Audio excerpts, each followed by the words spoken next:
ईव्हीएमचा पुन्हा मुद्दा गाजतोय.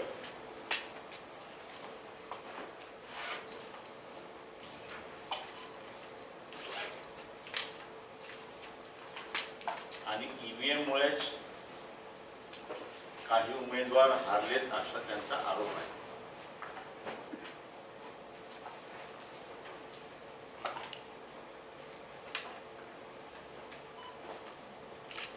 ईव्हीएम बदलून पुन्हा बॅलेटवरती आली पाहिजे ही मागणी आम्ही करत होतो. त्यालाच आता पाठिंबा राज्यातून मिळतो.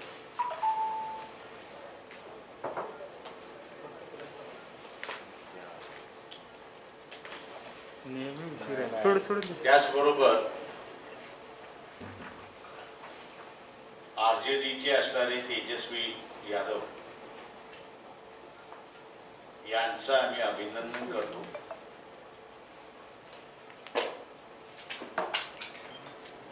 त्यांनी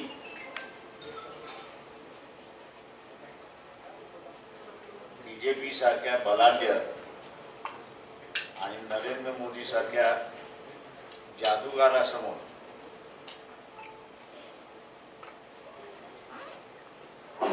थोडक्या मताने त्यांचं सरकार हुकलं अशी परिस्थिती आहे.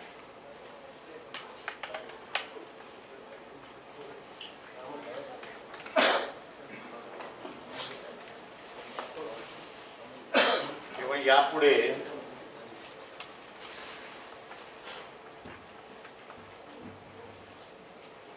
बिहारच्या निवडणुकीतून एकच गोष्ट बाहेर पडते असं मी त्या ठिकाणी मानतोय. धार्मिक राजकारणातून आणि हिंदुत्वाच्या राजकारणातून सामान्य माणूस बाहेर पडतोय.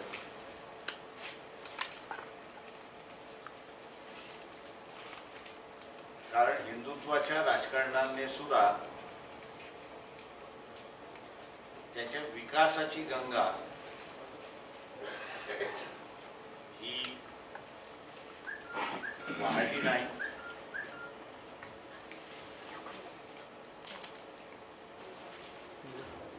आणि म्हणून पुन्हा तो 1990च्या दरम्यान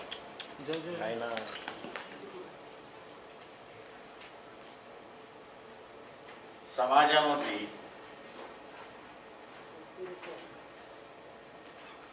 घुसळण जी चालली होती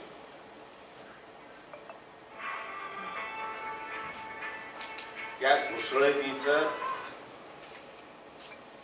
राजकारण पुन्हा सुरुवात होते. आणि म्हणून यापुढे कुठल्याही राजकीय पक्षाला एका राजकीय पक्षाला बहुमत मिळेल असं दिसत नाही. एकांगी एकलकोंडी असं जे राजकारण करण्याचा प्रयत्न होता त्याला बिहारच्या निर्देशाने छेद दिलाय. आणि सहजीवन सर्वांना बरोबर घेऊन जाणारं जीवन अशीच अपेक्षा व्यक्त झाली असं मी त्या ठिकाणी मानतो.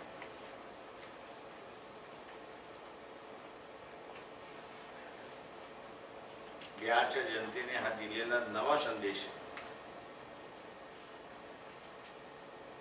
देशाच्या राजकारणाची नवीन दिशा असं मी त्या ठिकाणी मानतो.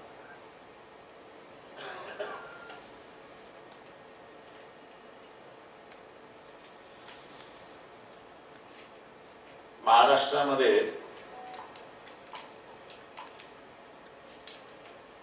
पदवीधर आणि शिक्षक मतदारसंघातले उमेदवार निवडणूक लागली आहे. वंचित बहुजन आघाडीच्या वतीने पदवीधर मतदारसंघातल्या उमेदवारांची नावं मी आपल्या समोर या ठिकाणी वाचतोय. औरंगाबाद पदवीधर मतदारसंघातील उमेदवार प्राध्यापक नागोराव काशीनाथ पांचाळ,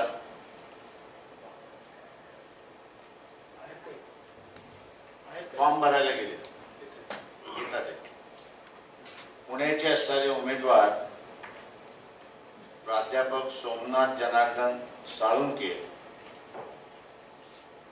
आणि नागपूरचे असणारे उमेदवार इंजिनियर राहुल महादेव वानखेडे. शिक्षक मतदारसंघातील उमेदवार पुणे मतदारसंघातील उमेदवार प्राध्यापक सम्राट विजयसिंग शिंदे असे 4 उमेदवार आम्ही असं उभं करतोय आणि अपेक्षा बाळगतोय. या उमेदवारांनी वर्षभर नोंदणी, मतदाराची नोंदणी आणि त्यांच्याशी संपर्क कोरोनाच्या काळामध्ये सुद्धा बांधला ठेवला आणि त्यांना भेटले. मतदार त्यांना विजयी करतील अशी अपेक्षा मी त्या ठिकाणी बाळगतो. आपण आता विचार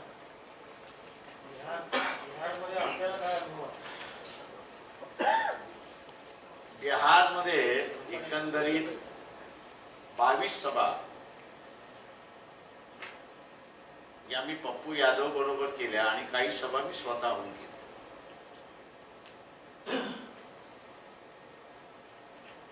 आमच्या कुठल्याही सभेला 8-10 हजाराच्या खाली लोकांची उपस्थिती नव्हती.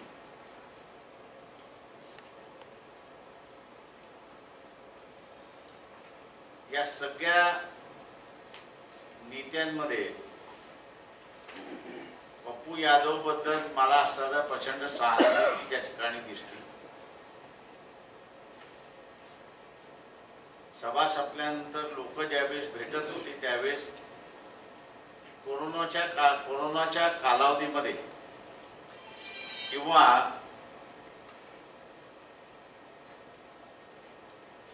आजही बिहारमध्ये पूर आहे, शेती नष्ट झालेली आहे, अशा कालावधीमध्ये मदत करणारा कोणी व्यक्ती असेल तर मग हा पप्पू यादव आहे असं मला अनेक जणांनी सांगितलं.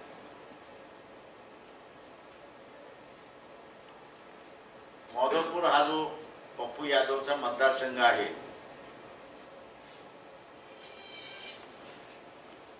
तिथे 4थ्या क्रमांकावरती फेकल्या जातात अशी काही परिस्थिती मला त्या ठिकाणी दिसली नाही. त्याच्यामुळे ओला दुष्काळ आणि कोरोना या कालावधीमध्ये ज्या व्यक्तींनी लोकांना मदत केली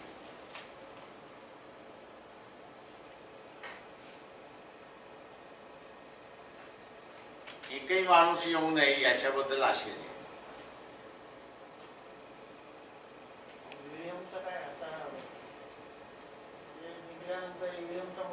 प्रश्न असा आहे, ईव्हीएमचा मुद्दा मागच्या लोकसभेमध्ये सुद्धा मी उपस्थित केला. औरंगाबाद हायकोर्टामधल्या केसेस आहेत, पेंडिंग आहेत, नागपूर मधल्या पेंडिंग आहेत, मुंबई मधल्या पेंडिंग आहेत.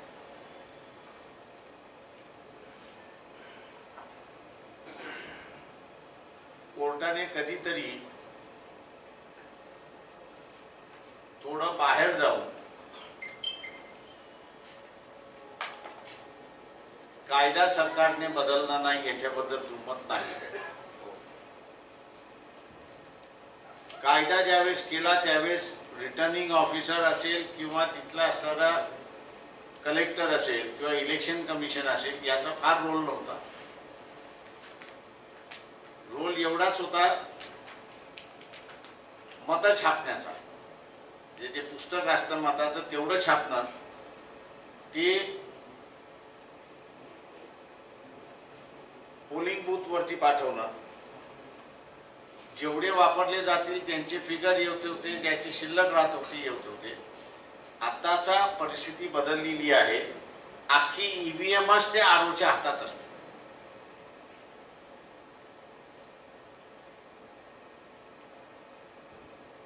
जुन्या कालावधीमध्ये पेपर होता, बॅलेट होतं आणि म्हणून त्याला बाहेरच्या माणसांनी चोरल्याशिवाय किंवा फेरबदल केल्याशिवाय तिथं फेरबदल होत नव्हता. आता आम्ही असं म्हणतोय की ईव्हीएम मध्ये जो काही कमी मतं निघाली आहेत किंवा जास्ती मतं निघालेली आहेत याचं एक्सप्लेनेशन आलं पाहिजे आणि त्याचं एक्सप्लेनेशन घ्यायचं असेल तर तो आरोप देऊ शकतो. पडलेला उमेदवार किंवा जिंकलेला उमेदवार हे तो देऊ शकत नाही. जुन्या कायद्यामध्ये तुम्ही हारलात का आणि जिंकलात का किंवा तुमच्या हारण्याची कारणं काही आहेत ही त्या उमेदवाराला द्यावी लागत होती. कारण परिस्थिती त्या सगळ्याच गोष्टी त्याच्या हातामध्ये त्या ठिकाणी होता. ईव्हीएम आता त्याच्या हातामध्ये नसल्या कारणास्तव आम्ही कोर्टाला असणारा विनंती करतोय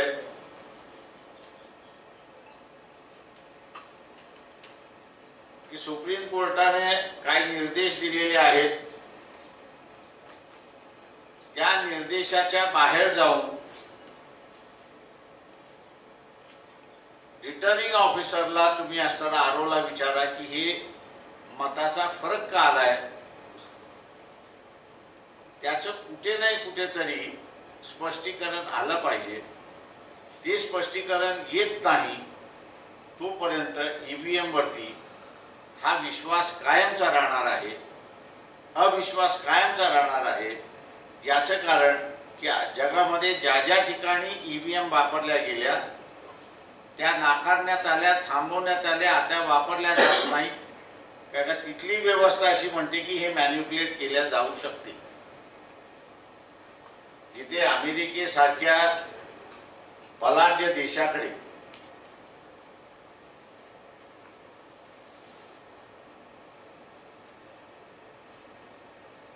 स्नोडेन नावाचा असणारा व्यक्ती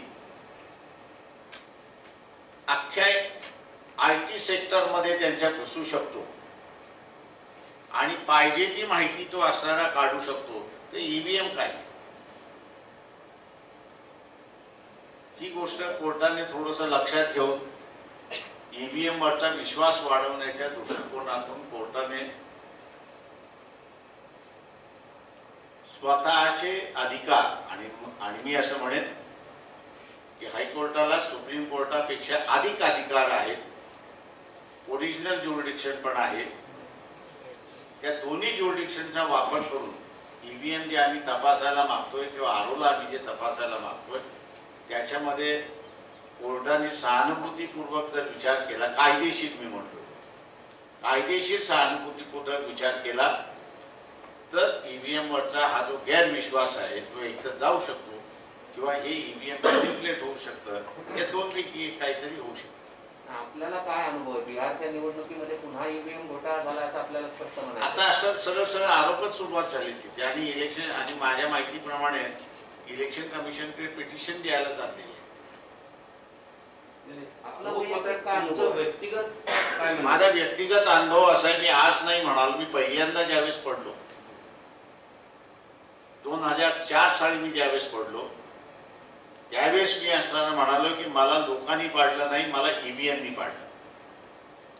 त्यावेळेस मला असताना वेड्यात काढले की पडलंय ट्रम्प सरकार, हार मान्य करा. म्हटलं मी हार मान्य केली, म्हटलं मी काही कॉन्टेस्ट काही करणार नाही. पण भविष्यामध्ये मी आज जे म्हणतोय ते उद्या हीच लोक म्हणायला सुरुवात होतील आणि नेक्स्ट इलेक्शन पासून ती सुरुवात झाली. तुमचं वन लाईन स्टेटमेंट काय आजच्या बिहारच्या निवडणुकीत? बिहारच्या निवडणुकीमध्ये मी एवढंच म्हणेन त्या ठिकाणी की परिस्थिती ही तेजस्वी यादवच्या बाजूने आम्हाला दिसत होती.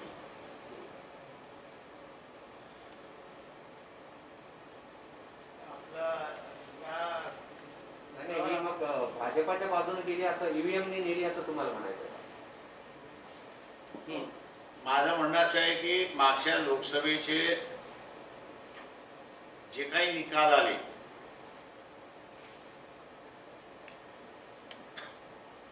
त्या निकालाच्या वेळेसही अनेक जणांनी स्क्रीनशॉट्स टाकले होते. इलेक्शन कमिशननी त्यांच्या वेबसाईटवरती दिलेली काउंटिंग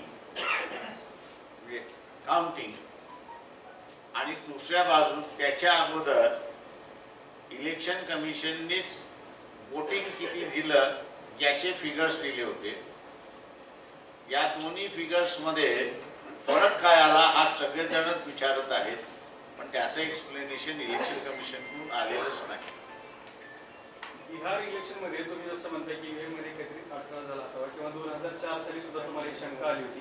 मग इतक्या कालावधीमध्ये तुम्ही कायदेशीर पातळीवर किंवा कुठल्या वेगळ्या बाजूने या संदर्भात लढाई किंवा एक असं आहे की कोर्ट ह्याच्यामध्ये सहकार्य करत नाही, दुर्दैव आहे.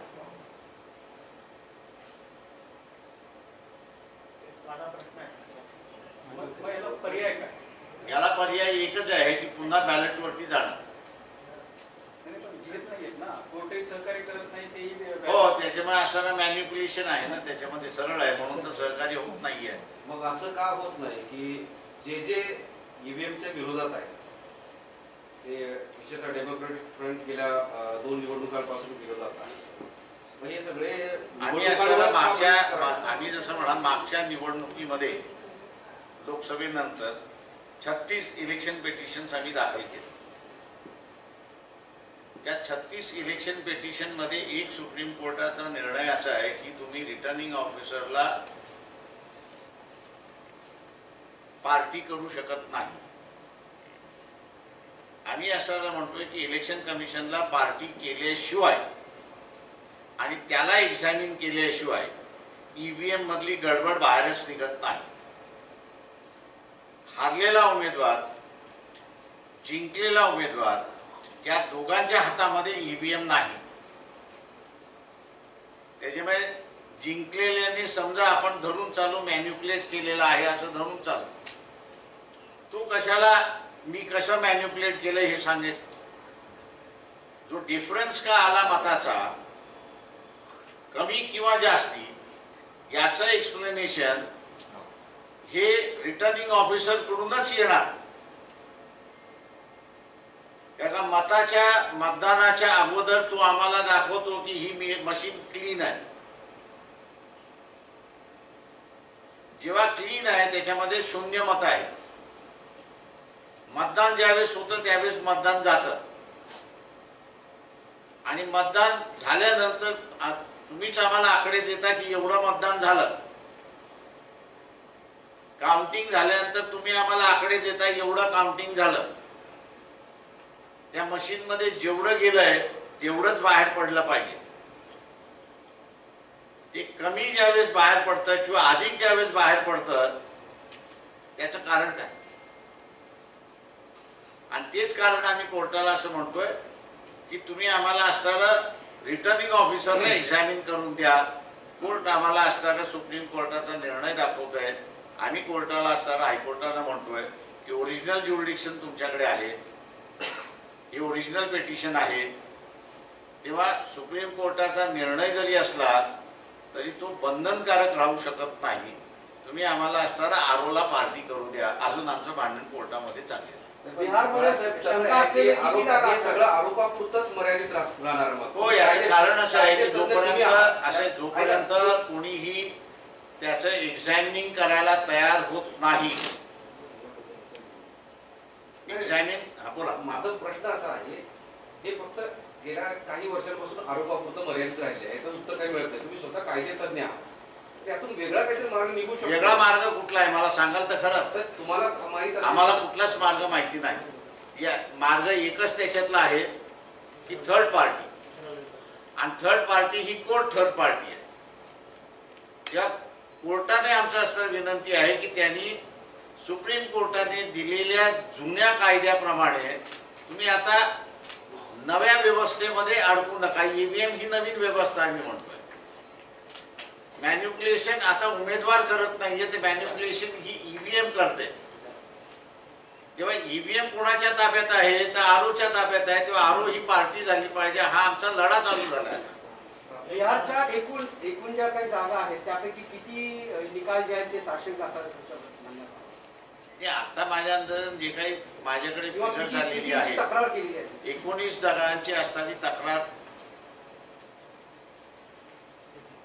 जी बिहारचे जे आमचे कार्यकर्ते आहेत त्यांनी मला आता जी लेटेस्ट फरक पण माहिती कमी आहे दिली ना त्यामध्ये फरकही कमी आहे वाटतं. फरक कमी आहे 19 मतदारसंघ आहे की ज्याच्यामध्ये तक्रार होण्याची शक्यता आहे असं ते म्हणाले. एक राजा बंदोक आहे या वक्तावर आपण ठाम आहात. ठाम आहे म्हणजे आता काय पुसू शकतो का मी ते? त्याच्यानंतर तक्रारी वगैरे आता पुसू शकतो का त्याच्यामध्ये? काय मत आहे आपलं काय मत आहे आता काय मत बोलून गेलो त्याच्यातलं असं माझं मत मी ज्या व्यक्त करत असतो ते बदलण्यासाठी नसते. धार्मिक आणि हिंदुत्व वंचित जर एमआयएम सोबत असतं तर पिक्चर वेगळं असतं असं कुठे बिहारमध्ये मुंबईत आपण महाराष्ट्रात बघितलं ना काय आहे ते. पण एक एकत्रित आले ते असते. नेहमी जे मी कोणाचं क्रेडिट वळवत नाही घेत नाही काही नाही पण जसं मालेगाव आहे महाराष्ट्रात नाशिक जिल्ह्यात की तिथनं मुस्लिम कॅन्डिडेट निवडून येतोच ड्यू टू पॉप्युलेशन. त्या भारतभरामध्ये असे अनेक मतदारसंघ आहेत असेंब्ली मतदारसंघ आहेत की ज्याच्यामध्ये मुस्लिम निवडून येतो. एक असं म्हटलं जातं की बिहारच्या निवडणुकांमध्ये एमआयएमने जे तिथे बाकी सगळे पक्ष एकत्रित आणून आघाडी केली त्याचा फायदा भाजपाला झाला आणि त्यामुळे भाजपाची सत्ता या ठिकाणी पुन्हा आली. काँग्रेसने स्वतःचं असणारं चारित्र्य पहिल्यांदा तपासावं असं माझा आता आग्रह आहे.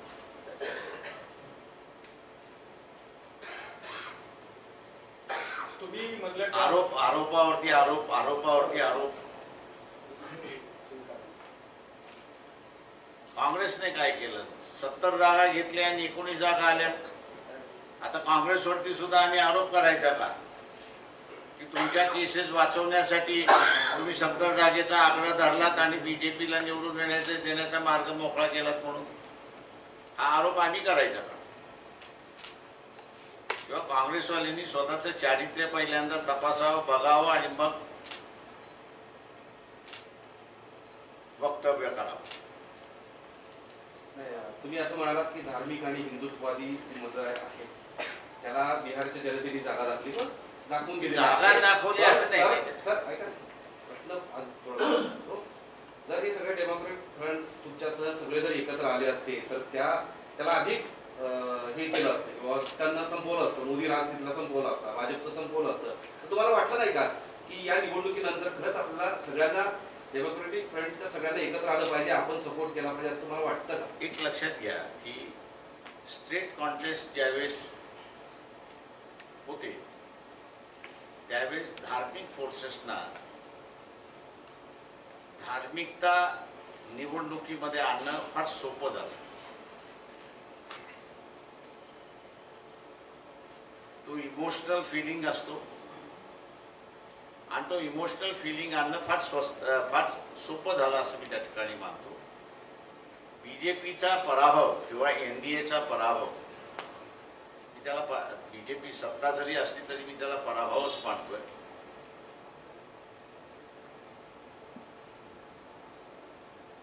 याचं कारण मल्टी डायमेन्शनल कॉन्टेस्ट झाली त्याचं कारण आहे.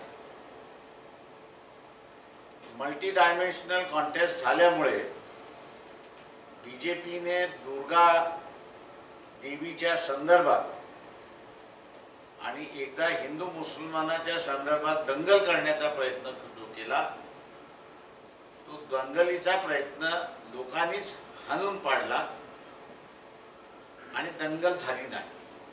किंवा मल्टी कॉर्नर कॉन्टेस्ट ज्या ज्या वेळेस होईल त्या वेळेस धार्मिक संघटना कम्युनल आणि रिलिजियस वातावरण करू शकणार नाही अशी परिस्थिती आहे.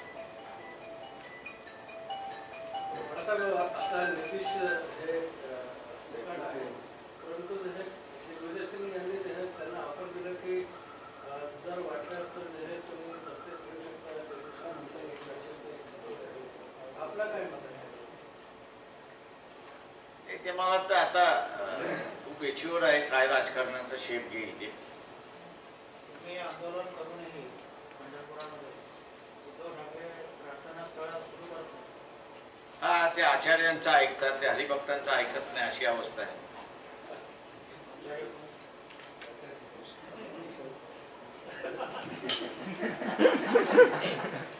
बरं, तुम्ही जे आंदोलन केलं होतं पंढरपूरमध्ये किंवा तशा स्वरूपाचे तुम्ही वेगळे प्रयोग करता आहात पारंपरिक विषयाला छेद देत, त्याचा कसा प्रतिसाद मिळतो तुम्हाला, काय अनुभव येतो सध्या? ते आम्हाला प्रतिसाद फार चांगला आहे.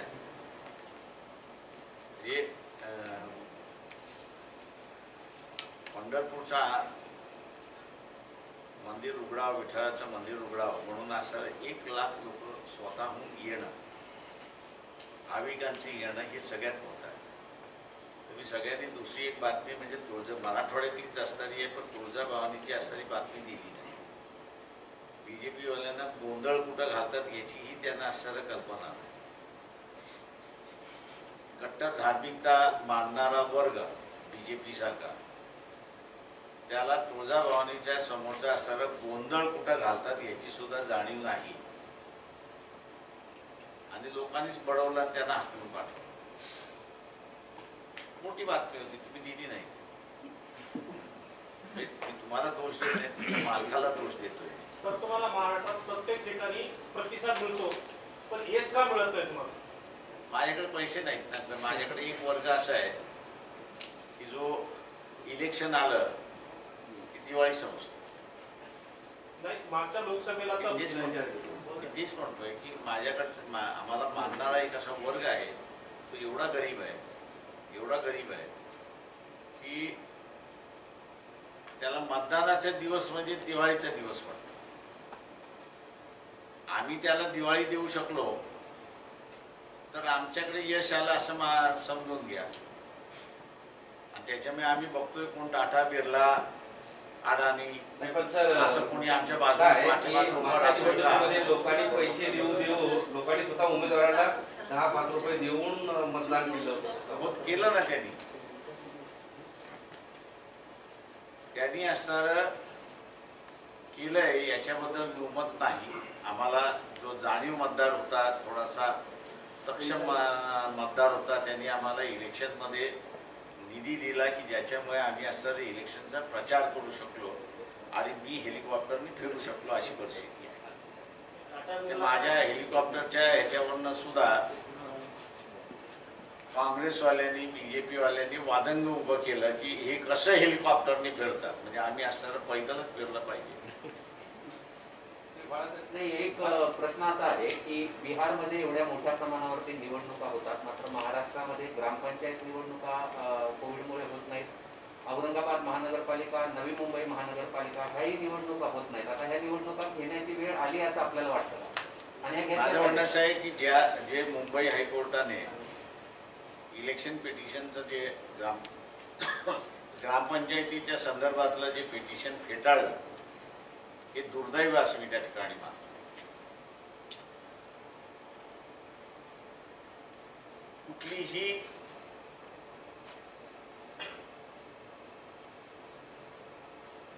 ज्याला इंग्रजीमध्ये लेजिस्लेचर आपण म्हणतो, हे कंटिन्युअस असलं पाहिजे. 5 वर्षासाठी येतात आणि 5 वर्षासाठी जातात. हा बेसिक प्रिन्सिपल हे लेजिस्लेचरचं आहे. मग ते नगरपालिकेत असेल, महानगरपालिकेत असेल, ग्रामपंचायतीमध्ये असेल. म्हणजे तुमच्या वर्तमान पत्रकारांपैकी कोणी वकील आहे का आणि प्रॅक्टिसिंग वकील आहे का? तुम्हाला एक क्लू दिला असता मस्तपैकी, एका केसमध्येच तुम्ही श्रीमंत झाला असता.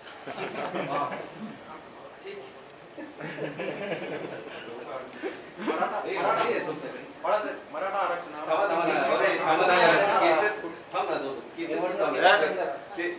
ते जे आहे हाऊस जे आहे ते हाऊस कंटिन्युअस हाऊस आहे. इलेक्शन न घेतलं म्हणजे तुम्ही ब्रेक केलेलं आहे. आता याची कंटिन्युटी तुम्ही जोडणार कशी?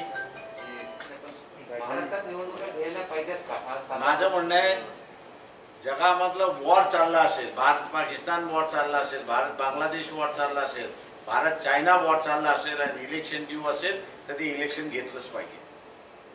त्याला पोस्टपोन करता येत नाही. आणि तुम्हाला पोस्टपोन करायचं असेल तर पार्लमेंटच पोस्टपोन करू शकते, दुसरं तिसरं कोणीच नाही. आणि पार्लमेंट केव्हा पोस्टपोन करू शकते, ती म्हणजे कॉन्स्टिट्यूशनल अमेंडमेंट झाल्यानंतरच. मराठा दुर्दैवाने मी आता प्रॅक्टिसिंग वकील नाही, त्याच्यामुळे नाही तर या सरकारला लय अडचणीत आणणार. मराठा आरक्षणावर अंतिम निर्णय अद्याप कुठलाही झाला नाही. ते कोर्टात प्रक्रिया सर्व रखडलेली आहे. पोलीस भरती आहे, MPSC परीक्षा आहे, 11वीचे प्रवेश हे संपूर्ण रखडले आहे. एकीकडे तर एका बाजून सांगितलं जाते काही ती परीक्षा वगैरे घेतल्यात आम्ही थांबू, भरती झाली आम्ही थांबू असं बोलले जाते. शासनाने थांबणं हे चुकीचं आहे. मी आजही स्पष्ट करतो, कुठल्याही एका समाजासाठी थांबणं हा रॉंग सिग्नल पाठवणं असं मी त्या ठिकाणी मानतो. आणि म्हणून शासनाला आम्ही म्हणालो होतो की 10% जे काही 16% आरक्षण मराठा समाजाचं आहे ते बाजूला काढा, तेवढ्या सीट्स बाजूला काढा, उरलेल्या तुम्ही भरा. उरलेल्या ना तुम्ही काय हे करता.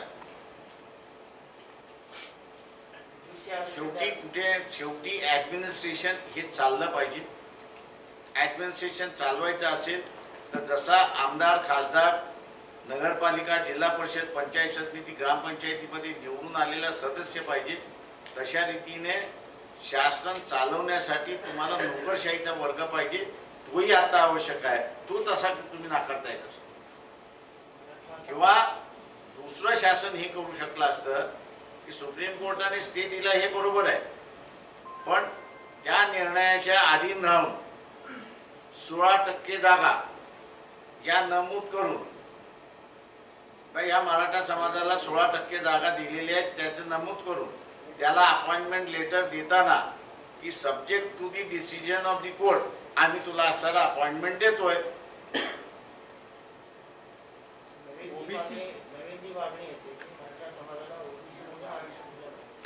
काही ओबीसी नेते स्वागत सुद्धा करतात ह्या मागणीचं. हे माझा विरोध आहे, आमचा विरोध आहे. पण ओबीसी शिवाय मराठा समाजाला आरक्षण देताच येऊ शकत नाही असा सुद्धा एक प्रवाद सध्या समोर येतो. हवं तर त्याचा कोटा वाढवा मात्र मी आता त्याच्याबद्दल बोलणार नाही, पण मी त्याच्या अगोदरही बोललो होतो की श्रीमंत मराठा विरुद्ध गरीब मराठा अशी दुर्दैवाने रीत लागलेली आहे. आणि श्रीमंत मराठा याला असं वाटतंय की गरीब मराठा माझ्या बरोबरीने येऊच नाही.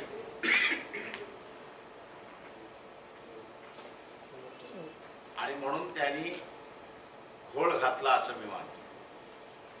तो अजूनही दुरुस्त होऊ शकतो नाही असं नाही, पण इच्छाशक्ती असणं हे महत्वाचं आहे. पदवीधरला तुम्ही जे सध्या हे उमेदवार दिलेले आहेत पदवीधरचे, तर तुमच्या समोर जे काही तुमच्या उमेदवाराच्या समोर प्रतिस्पर्धी असणार आहेत ते पैशाने गडगंज असणारे आहेत किंवा त्यांची वेगवेगळे फॅक्टर सुद्धा, तर त्यांच्या समोर तुमच्या उमेदवाराचा कसा नेमावा लागेल? प्रयत्न करू टिकण्याचा.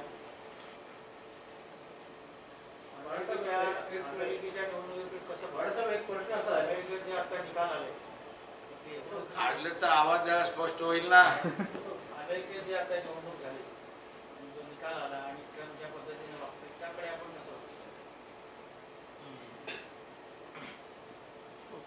ट्रम्पचे 2 मुद्दे आहेत.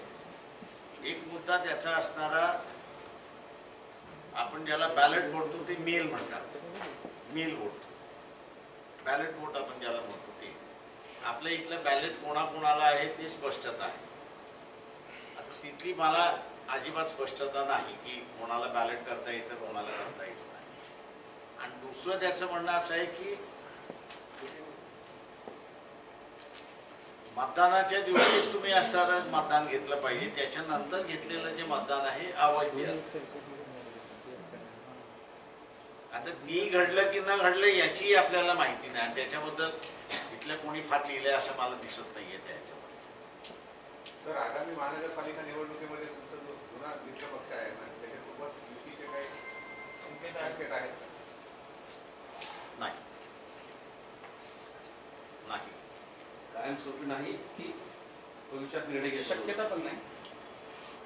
ते कॉर्पोरेशनचं तुम्ही विचारलं, कॉर्पोरेशनमध्ये नाही म्हटलं. बाळासाहेब, एक गोष्ट अशी आहे की वंचित बहुजन आघाडीकडून जे काही लोकसभा आणि विधानसभा उमेदवार उभे होते, आता की चांगले चर्चेचे चेहरे होते, त्यापैकी एक पडळकर भाजपमध्ये गेले, दुसरे इकडे नांदेडचे टिंगे हे राष्ट्रवादी बोलते.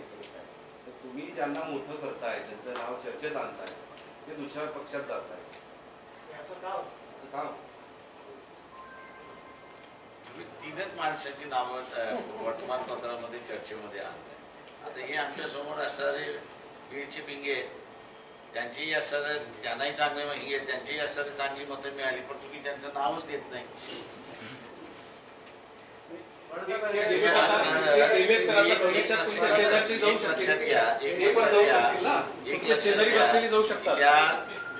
ज्यांनी आमचे उमेदवार घेतले असं आहे, त्या पक्षामध्ये एवढा वनवा आहे की त्यांना असताना एमएलसीला नेमण्यासाठी माणसं नाहीत अशी अवस्था आहे.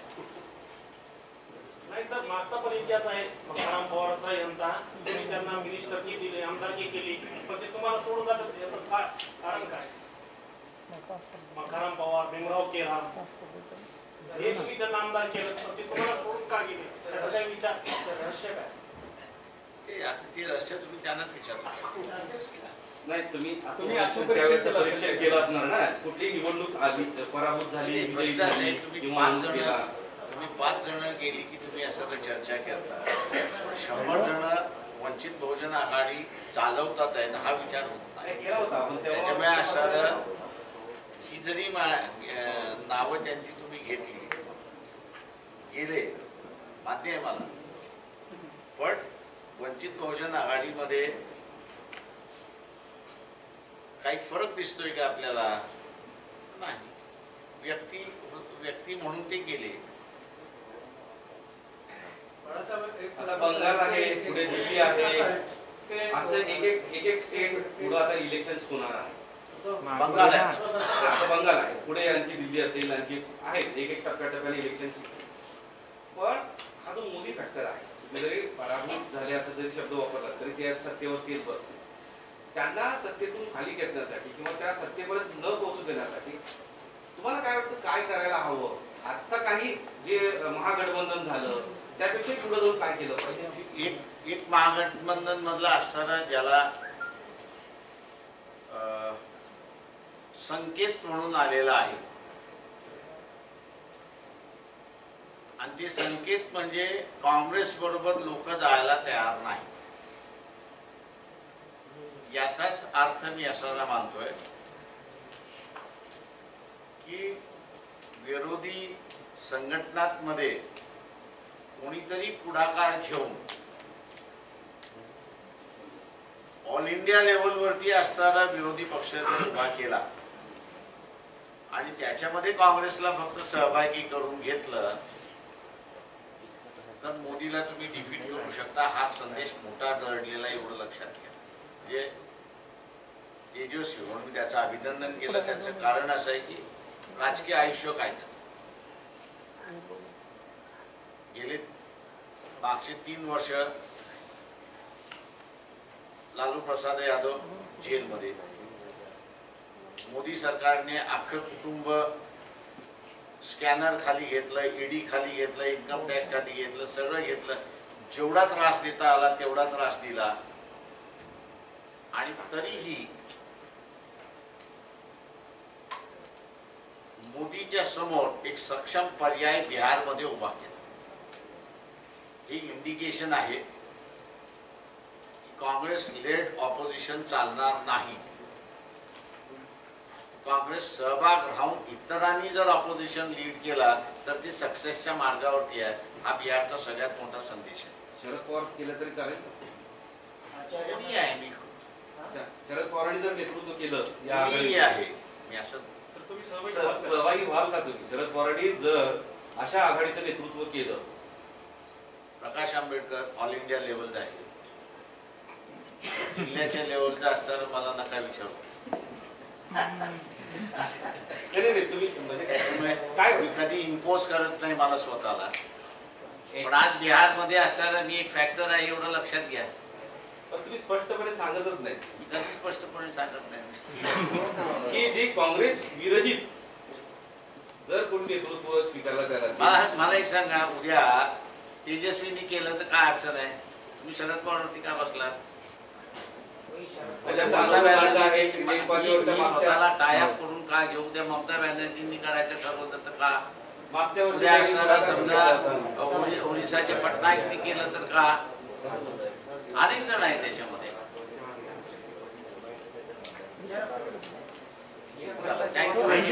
शिवसेना आणि राष्ट्रवादीचं बिहार मधले जे उमेदवार उभे केले आज जे आहे त्यांचं शून्य म्हणजे डिपॉझिट एक अनाउन्समेंट करतो फक्त. या शासनाने ओबीसी, एसटी आणि एससी एक फार मोठा फ्रॉड केला. 2006 साली प्रायव्हेट प्रोफेशनल एज्युकेशनल बिल मंजूर करून घेण्यात आलं. त्याच्या सेक्शन 4 आणि 5 मध्ये रिझर्वेशन कशा पद्धतीने असेल असं नमूद करण्यात आलं. परंतु त्याच्या वर्षभराच्या कालावधीनंतर त्यांनी एक GR काढला. GR त्याला म्हणता येणार नाही, आदेशच काढला. आणि त्या आदेशामार्फत त्यांनी असं सांगितलं की या प्रायव्हेट कॉलेजेसमध्ये म्हणजे मेडिकल असेल, इंजिनिअरिंग असेल, इतर कुठलंही असेल, याच्यामध्ये आरक्षण 25%च राहील. आज एक पिटिशन आम्ही असं हायकोर्टामध्ये सादर करण्यात आलेलं आहे. सुट्टीनंतर ती हिअरिंगला येईल. जळगावला जे बलात्कार प्रकरण झालेलं आहे भेट पण दिली आहे बहुधा, काय सांगाल? मी नंतर बोलूया.